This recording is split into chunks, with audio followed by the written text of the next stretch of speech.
Hello, everyone, and thank you for joining. My name is Claire Barrett, and I'm going to talk about getting the numbers to add up. The reason why making the case for API-related work to stand on its own is important to understand is that people are still spending more on APIs and API-related change. The competition for funds is tight, and there's more scrutiny on returns on investment and returns on people's time and effort. You might be also justifying or spending or seeking to influence others to spend on APIs and API-related change, and therefore it's important for your case to stack up. I should tell you this is not going to be numbers heavy. It's more about ensuring that people have a view. Quickly introducing myself. My name is Claire Barrett. I run an APIs consulting business, APIsFirst, based out of the UK, co-founded the API Collective, and I lead the global Women in APIs community. I'm about helping people realize the potential of APIs, supporting the people in particular behind making them real for their organizations and realizing its full potential. Going to share with you three key things today. I talk about why it's important to have a clear case for change and use through some examples, a fictional case study, examples of different API needs for different members of the team. And then I'm going to talk about joining the dots for supporting a case.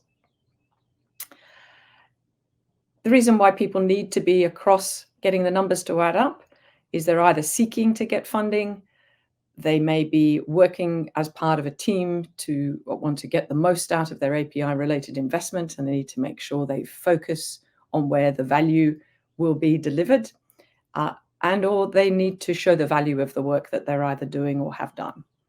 This is all about justifying, measuring, and influencing. Many of these, of course, being softer and more qualitative than actually the numbers themselves. APIs are absolutely front and center of organizations' digital transformation challenges and agendas. And there's an argument that perhaps some of the promise is not maybe living up to what was expected. And my view would be that this is, if it's something that's being described as beyond the control of the team making the promise. The types of information that organizations are hearing about the success or lack of success for some in achieving these digital transformation objectives could suggest that getting there and achieving what people want is harder than expected. So some statistics reporting, I recommend this report describes having looked at the actual real financial performance and business results and outcomes from organizations that have been open around their investments in digital transformation, that less than a third end up over multiple years delivering on the revenue uplift that they expected, and only a quarter actually achieving some of the productivity efficiency saves that they are looking to achieve. My argument is that, or my question on this is, are we perhaps looking at the numbers in the right way? And this is where I think people get confused between what I call the objective and the outcome. This picture is from a subway, or the metro in Paris of a year or two ago, and it's an advert for a French online learning platform providing business. So they provide online training. And what I love was about this very just in just a 10-word summary of their marketing go-to position is they talk about what they deliver, which is virtual learning experiences, but the output, if you like, the deliverable, the purpose of their business, but the progress, the true outcome for the students involved is something beyond, and they have a nice play on this virtual and real. But what we see often in organizations is the risk of confusing what the technology, in this example, an online learning platform at business might deliver, with the end outcome for the student, which is the progress, which may or may not come about from them choosing to use that platform, may be enabled, but not directly. So I believe strongly that people need to show they can deliver and demonstrate progress on what the justification of investment needs to be linked very tightly to what they can control, and not only imply that there may be an indirect outcome on what they can't control. The student's choice as to whether or not to actually take on board all of the things they're getting from this platform may or may not turn into progress. If we look at the opportunities around APIs that are so pervasive, particularly in large organizations, which tend to be where I get the privilege of spending most of my time, where we're working, everybody's perspective on APIs can actually be very different. And I'm going to double down and talk about what that would mean in different types of different functions and different parts of the business. I'm going to bring this to life by continuing on the online training platform theme, and think of a fictional business. I'm profiling that this way. This is absolutely not intended to refer to any one particular company at all. It's not related to the example of the ad that I showed you before. Let's just imagine that we've got an online platform, learning platform business. It's been running for about 8 years. It's going well, been profitable for the last couple of years, and growing steadily. Its business is to sell its platform primarily to the enterprise market. It enables those bigger, large organizations to deliver training experiences tailored for their particular in-house needs. They do and they basically have a subscription offer for that. They do a little bit of direct consumer market, but it's not really their strength. And they have to have a strong sustainability or corporate social responsibility agenda. They were recently acquired by a larger HR SaaS platform provider that was looking to broaden out its portfolio offerings to its corporate customers. And this has been reflected by, I made this up, a couple of like the pre-acquisition vision for the online business, which was all around making learning relevant. And they're now more of part of a broader HR portfolio of solutions. So I've suggested their new vision might be something like helping people manage people. So if we think about this online learning platform part of the business, the people in that team and the people in the SaaS provide recently acquiring business are obviously now working out how to live with this new vision, which is creating some new opportunities for them and new perspectives perhaps on where API related investment should happen next. I'm using this example to bring to life the sorts of situations that different people are coming up with that are API related and need support and funding.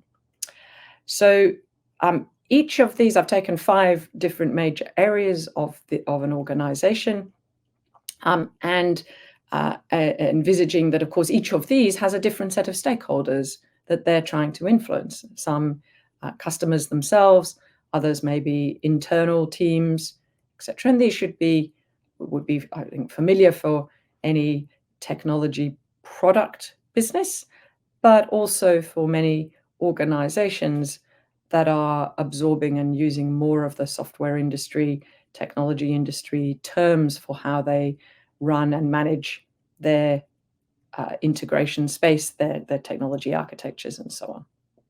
So we'll take each of them, and let's have a start with our customer group of people.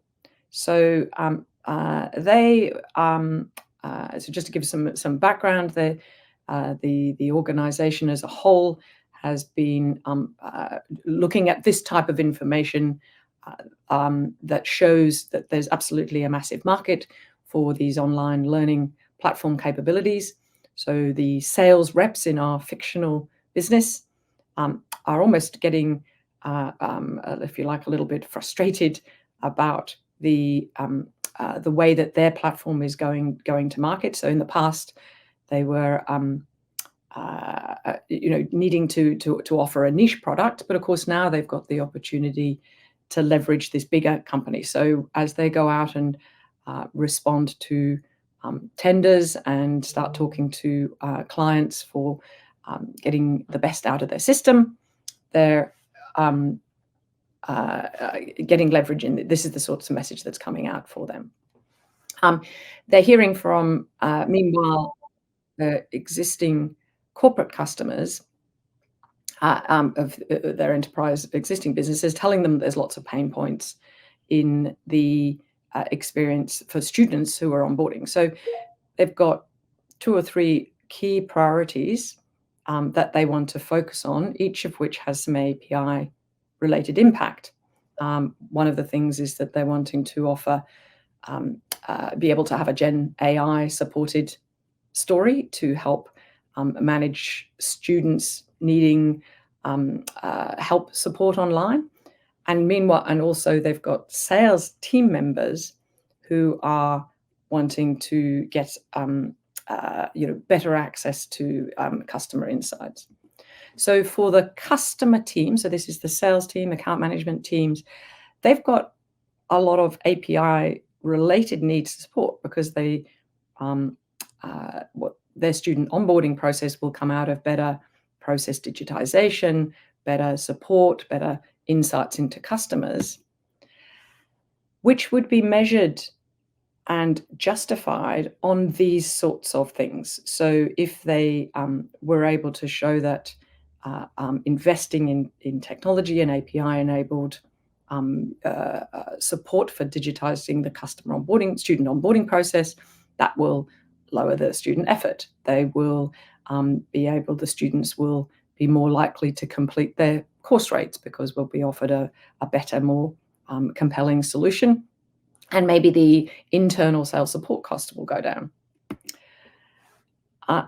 So that might be the customer view. Meanwhile, our product team are looking broadly at the growth of the market size and using the types of industry reports that give perspectives on potential. There's lots of big numbers out here, many different sources of information around potential.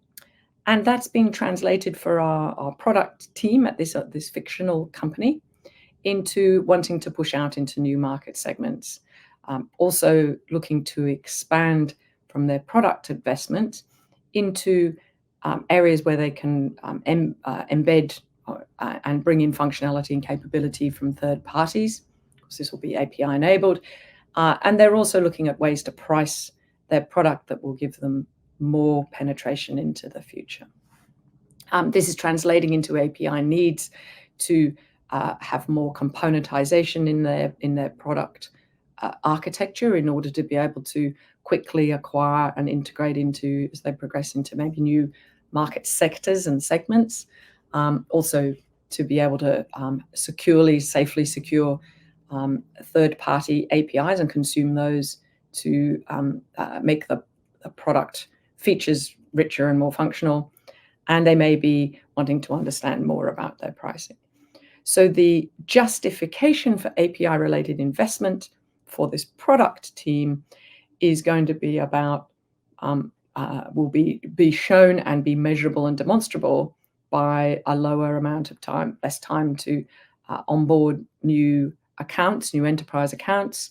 They will be expecting to be able to deliver more features for per iteration of delivery. So we'll be getting more value out of every investment dollar into IT change. And they may also be getting some positive impact from reviewing their pricing models. We'll go quickly through next to the engineering team, who will are wanting to focus on supporting these product strategies with secure, safe ways to continue to grow the background environment. They're wanting to leverage some of the capability that the acquiring company has brought in by way of centralizing, consolidating DevOps processes and standards and tooling. And they're really enthusiastic at looking for opportunities to co-pilot their coding endeavors with some of the latest Gen AI offerings in that space. So what does that mean for their API story, if you like, and the things that they'll be looking for getting investment in? Absolutely, API security is going to be a big priority for them. They're also looking to consume third-party APIs to speed up the and improve the quality of the development process, and responsibly and using Gen AI capabilities to underpin that. So the examples of their how they would be justifying and measuring the impact of API-related investment for them will be, let's say, for example, the onboarding time to competency for new engineers would go down because of the engineering capability they've got. Code quality could expect it to go up as well. All of these things leading to, again, for an IT change-related thing, meaning you get more bang for your buck, if you like, out of every IT change dollar being pushed, in that product plan. So let's move to the architecture team. They now, in our fictional company, are part of this broader enterprise HR people platform architecture capability. They're looking at minimizing any technical debt, leveraging opportunity for capability that they might be able to share across the organization. They're emphasizing heavily the composability story, security and compliance, as the organization continues to scale, is going to be really important. And that's going to mean for APIs that they're looking to have as many repeatable integration patterns that the organization product teams can consume. They're looking for building in as much API related governance into the process as possible, and focus on learning and education support. And that means they'll be measuring their success in things like the amount of API reuse across the organization, and all supported from third parties. They'll be looking to grow the percentage of API-related change and new API designs and updates that are able to pass through governance with minimum touch and need, so growing their compliance rates, and also be looking through that composability agenda for lower tech debt. So go lastly to the API product team. I've just chosen this example of, there's a photograph at the bottom there of outside the Barclays bank building near Times Square, close to you in New York, which was advertising promoting a partnership that they've developed with an organization to support getting people from non-traditional routes into the graduate types of programs at that organization. Now, an API product manager at our, this is, again, all public domain information, I'm just using as an example, our API product manager from our fictional online platform team might also walk past this building and spring to mind and think about the opportunity that their platform might be able to deliver to either this, either the financial institution itself. Maybe this is an enterprise opportunity that they could offer some new capability to, and or be talking with this Braven organization about ways in which its platform might be able to, or its students and graduates might be able to benefit from the kinds of capabilities that they're involved in. So just to bring to life that this API product team is obviously the clearly the most logical one to have API implications embedded in their priorities, but they're really looking at endlessly new business models, new ways to price and monetize, to deliver community presence in the API space, and the sorts of things that will be important for them are looking at these new third-party or API product models embedded into other businesses and or being embedded. They'll be looking at how to price and monetize that and deliver that type of experience through, say, an API portal for people to be able to access that. That'll be measured directly in API revenues and a reduced time to first hello. They may also be in a developer advocacy or developer relations view, getting input and feedback from the community. So lastly, we'll talk about how to join the dots on all of this. If we're to summarize our 5 different key functional areas of this fictional organization and the ways that they would expect to get API-related investment justified in their area, what is quite clear is there is really only one part of the business that is getting direct P&L related benefits from the API related investment. In other words, and that of course being these direct API revenues. And what we see in many organizations is these, what I would think of normally as indirect API benefits, so profitability, customer satisfaction and growth, employee connection. The customer in this case would be like the student satisfaction, conversion rates for sales.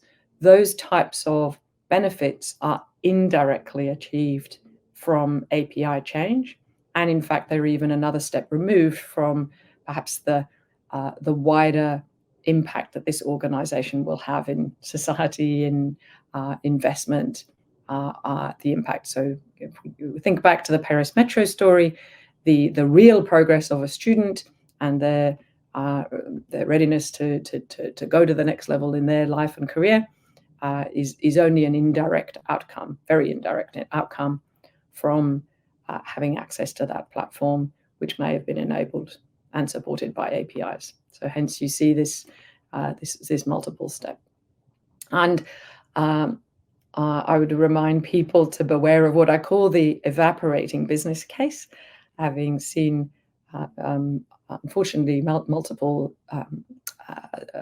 situations in my career of organizations and or advice that or business cases that people have had or delivered that have they're not ones that I've done directly myself, but certainly heard of, where people have overpromised on an outcome because they've perhaps an outcome that was to be delivered by technology supported change, but by exposing the problem have ended up actually evaporating the business case. So they've maybe identified a sales conversion rate that would be delivered as an increase, or a reduced physical stock inventory impact from having improved the invoicing or billing end of months billing processes, or an insurance claim process that has identified a lot of pain points in the as-is world, and the to-be tech-enabled world has removed a lot of that. Bringing those situations to life for organizations has actually often changed behavior itself, improved the data quality, got the sales activity more active, got the invoicing done on time. And those benefits and the value from putting that system in has already been basically taken up through process or manual change. And this can apply in the API space as well, if you're not really clear about the difference between the direct benefit that you're seeking from the indirect one that it might enable. So the key takeaways for today is APIs, the case for APIs is different for different contexts and different audiences.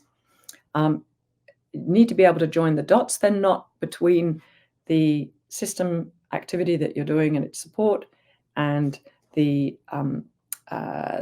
end outcome, and it's not always a direct binary straight line. And lastly, that justifying API value does require some work and some effort. However, going through the process in a diligent, not an overly heavy, but in a diligent, disciplined way, will surface all sorts of other opportunities as well, which hopefully came through in the discussion. So if you want to know more about how to realize actual API potential in your organization or with your teams and your colleagues, then please do get in touch. My contact and details are here, and we look forward to helping you justify, measure, and influence your API story. Thank you very much.